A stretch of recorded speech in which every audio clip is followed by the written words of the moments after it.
Hey everyone and welcome back to Final Fantasy XIV, where today it is time to take on our level 50 Carpenter quest for Heavensward. We're going to start off today as usual with our minion roulette, where we have the Eggplant Knight. Hello there. Alright, let's get started. Beaton, what do you have for us today? Timbermaster Beaton has need of the Wandering Carpenter. Ah, Satora, I trust you have continued carving away at perfection in our arts? I have a somewhat unusual request for you today, finding the owner of an errant spear. A member of Gridania's finest brought it to me after discovering it during his patrol. How it ended up in the North Shroud is a mystery, but it is a fine piece of craftsmanship. The style is undeniably Ashgardian, though few can tell as much, as the spearhead is missing. To a master, however, the love of both carpenter and wielder for this weapon is obvious. The haft has been worn smooth through use, revealing the quilted pattern of the wood. It is a king amongst lances. I thank the whaler for his help, though it is a great pity he could not find the spearhead. Regardless, it deserves to be returned to he who loved it. I know I would be distraught if I lost such a treasure. As guildmaster, my duties keep me firmly rooted here, yet you, as an adventurer, have spread your branches far and wide. Hence why I have brought it to your attention. Thankfully, the lance gives us a clue as to its owner. Here, the winged crown of the Temple Knights carved upon the shaft. Of course, this only somewhat narrows the field, but a member of their order may be able to help. Judging by the age of the spirit, the more veteran the better. In any case, I now leave this in your capable hands. Alright, a spear lost from its wielder? Let's go see if we can't track down who it belongs to.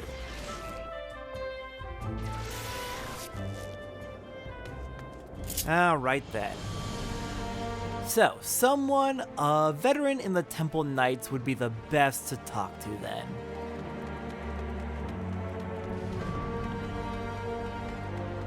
Alright, let's see. Who can we find? Hello there, Firm Albert, or Firmalbert, I believe is the name is supposed to be pronounced, but it's funnier.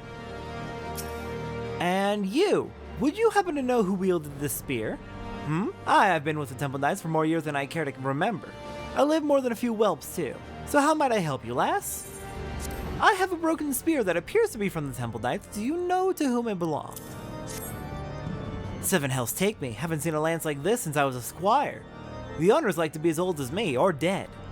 Ah, who was that one bloke? Some fool joined the order around when I did, only to get himself killed by Beastkin. Reason I remember him is because we found everything but his lance.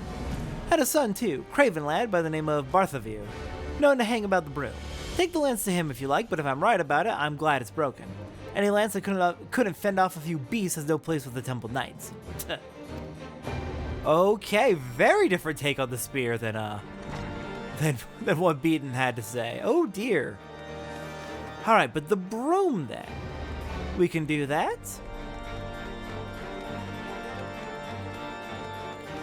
Down into the broom and find this Barthaview. I'm sure a few broken legs won't stop me. Ah, there you are. Hello. Hi, Barthaview is my name. What business does an adventurer like yourself have with a lowly soldier like me? I have a broken spear that may have belonged to your father. The top half of this battle-worn weapon's Ikeme has been stabbed clean off. The shaft and Sardator, however, appear to be in serviceable condition.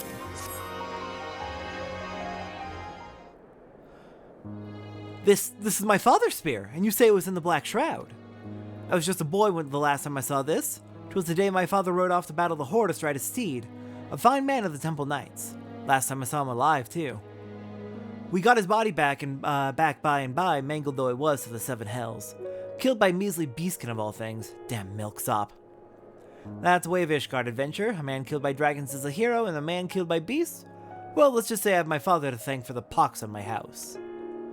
As I see it, my honor is mine to reclaim. I'll show the Temple Knights I'm worthy of their ranks with the only proof they'll accept. A Dravanian's corpse. But I'll not fight with a spear. I have no desire to be mauled to death, like my father. The bow's my weapon now, or it would be if I had a proper one to hunt dragons. You said you were a woman of the Carpenter's Guild, didn't you? Could you do it? Fashion me a proper composite bow, I mean. 'Tis a sudden request, I know, but... Philippele? One moment, son, I'm busy. But why don't you say hello to the adventurer?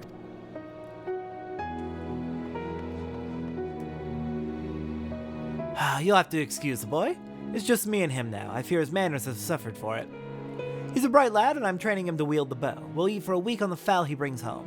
But I've got no delusions. This is a hard life. I want better for him. But back to the matter at hand. I'm not a rich man, and I don't have the gil to pay for a composite bow. But given time, I can scrape a bit together, and then I'll expect your finest.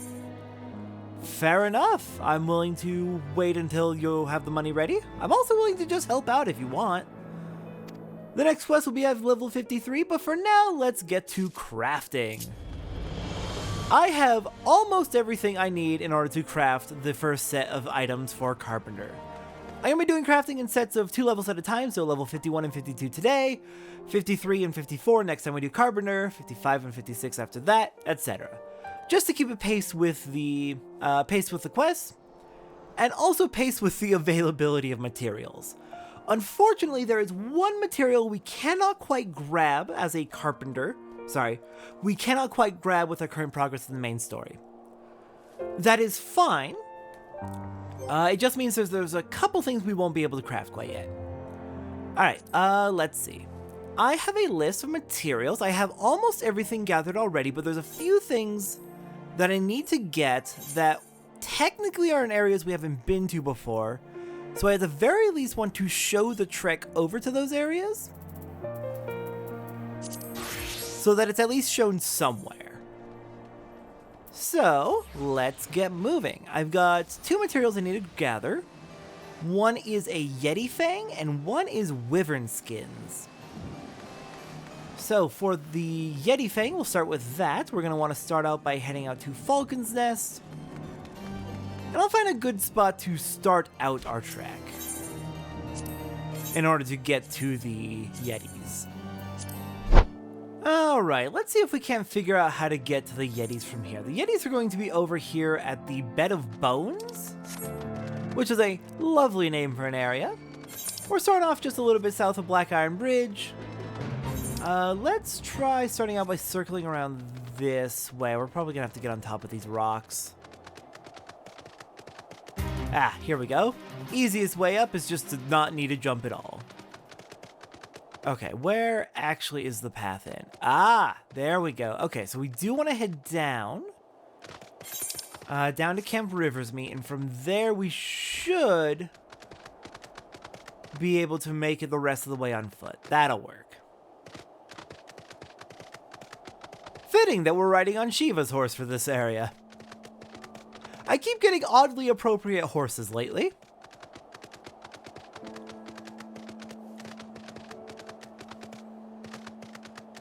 Alright, here we go. Heading out of Camp Riversmeet. We can head into Red Rim, and through this tunnel, we should soon end up where all the Yetis like to gather. There they are. Just need to get one thing out of them, and then we will be good to go. Well, good to go on to the next thing we need to gather anyways.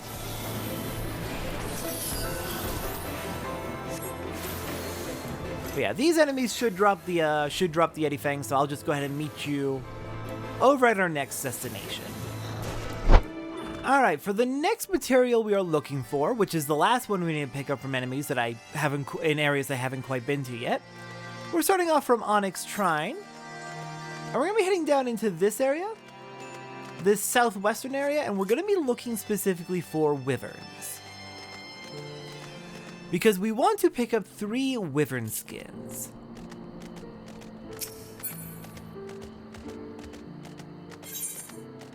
So let's just get hiking down the road, and when we find a wyvern, we can start fighting it.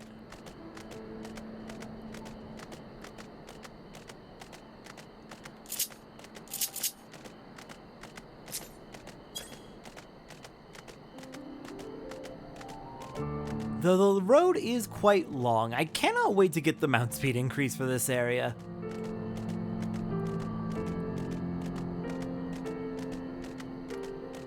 Okay, I think I saw a wyvern off to the right, just past the wall. There you are.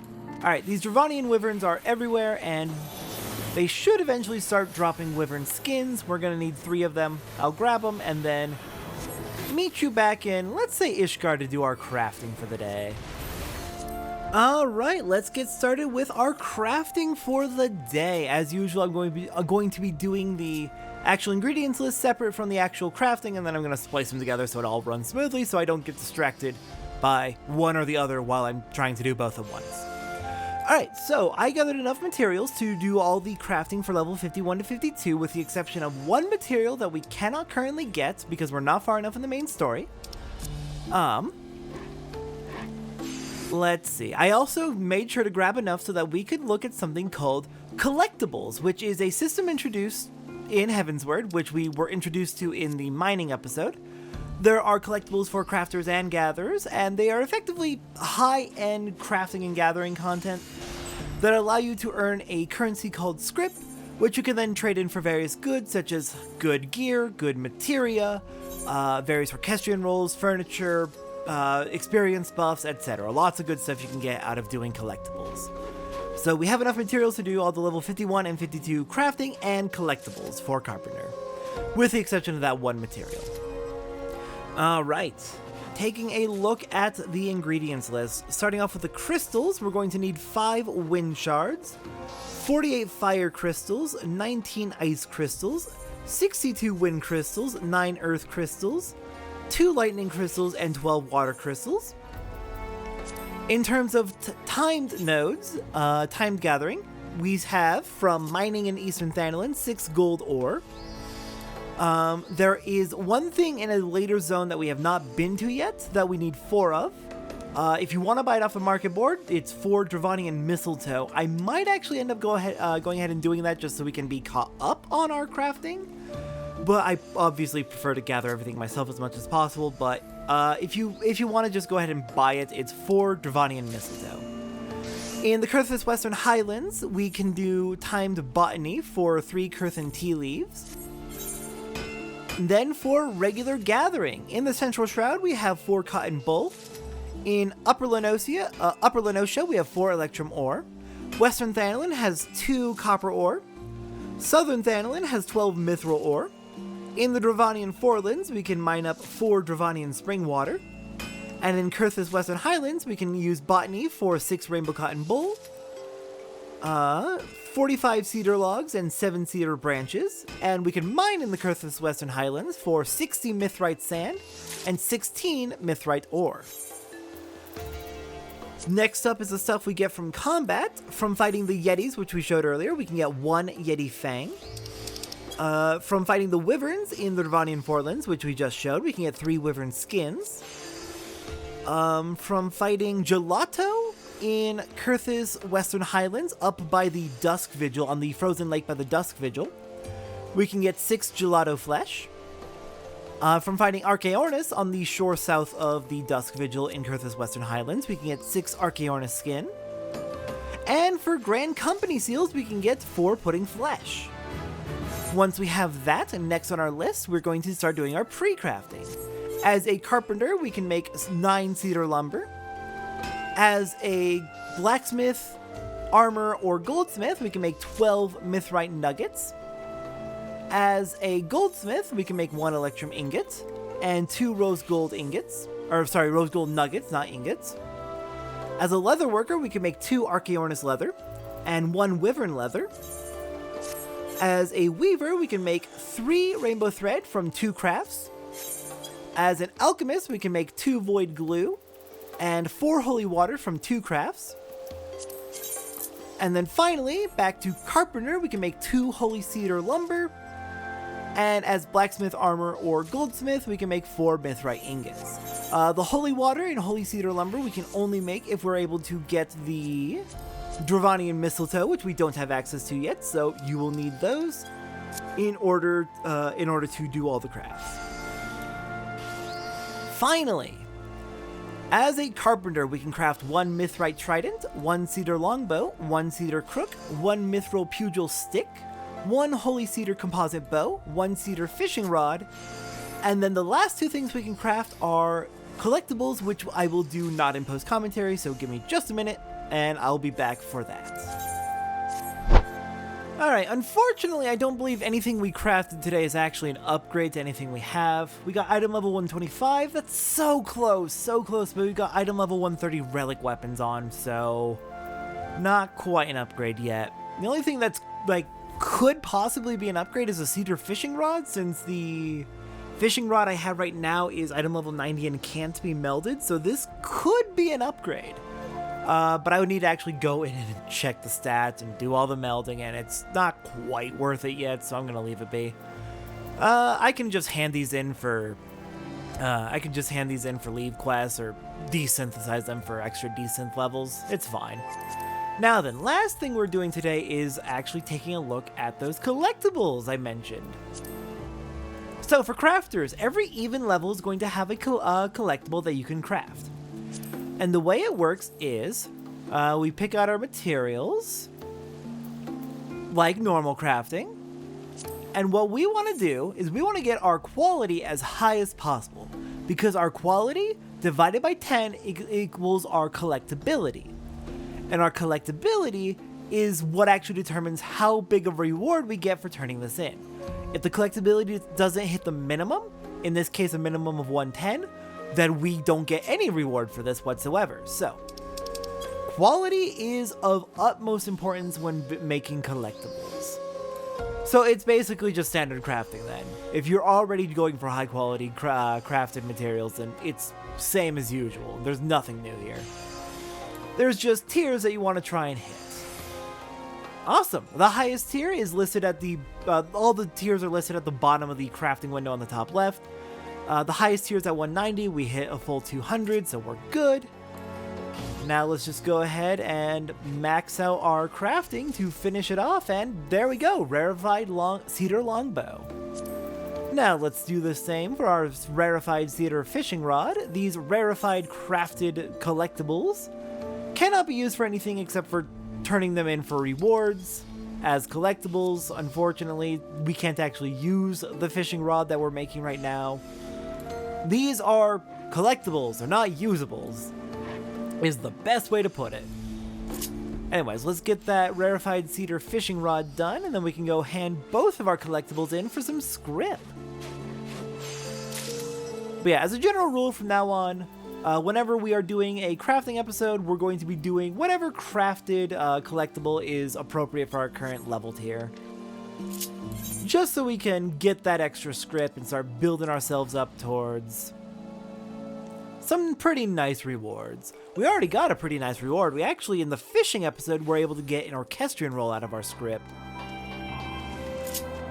But yeah, script can be handed in. There's a collectible appraiser in every expansion. For A Realm Reborn, it's in Mordona. For Heavensward, it's in an area we haven't been to yet. So, let's see. Hand in that rarefied cedar longbow for... Ooh, we're gonna get a nice 54 purple crafter script. And same for the cedar fishing rod. And we're now high enough level, we got careful synthesis. Nice. Very useful ability. Alright, now let's go to the script exchange right next to the appraiser and see what we can get with our crafter script. Available things are level 58, item level 130 crafting gear. We're not going to worry about that yet. We can get master recipes from here on. Master recipes will come from purple script rather than from doing the weird trade-ins with Talon over there. We can get music and furnishings, including, crafter's delineation. We'll get into what that is eventually. Soul of the Crafter, we'll get into what that is eventually. It's basically a jobstone for crafters, but we'll get into that. If we save up, we can get ourselves, a new piece of faceware, a new type of glasses. That could be neat. And there's also some level 50 crafting materials, including, oh my god, finally a source for Mastercraft Demi Materia. So we could have waited until we got to script in order to do all the Mastercraft Demi Materia stuff, but then we'd be well past where it'd be useful, so... You can sell these on the market board at least to help out the A Realm Reborn relic grinders, or for the most part, people are going to be doing those relic grindings, the relic grinding when they're well past A Realm Reborn, so it'll be a minor issue for them. But yeah, tons of crafting materials we can get here, so if there's anything that you need for crafting and you can't find it anywhere else, there's a good chance it's in the crafting materials at the script exchange. And then, of course, we can also get grade 4 and grade 5 materia, with grade 5 requiring us to be item level 160 or higher. But yeah, a new tier of materia and a good source for grade 4. Collectables, I love them. They're great. But yeah, with that, I believe that is it for our crafting for today. So next time on Final Fantasy XIV, I'm gonna off-screen hand in those whatever we made for leave quests and desynth for extra desynth levels. But next time, I believe we're going to be moving on to our next crafter. What are we doing next? Probably blacksmith. Almost certainly blacksmith. It's blacksmith. All right, I will see everyone next time for our level 50 blacksmithing.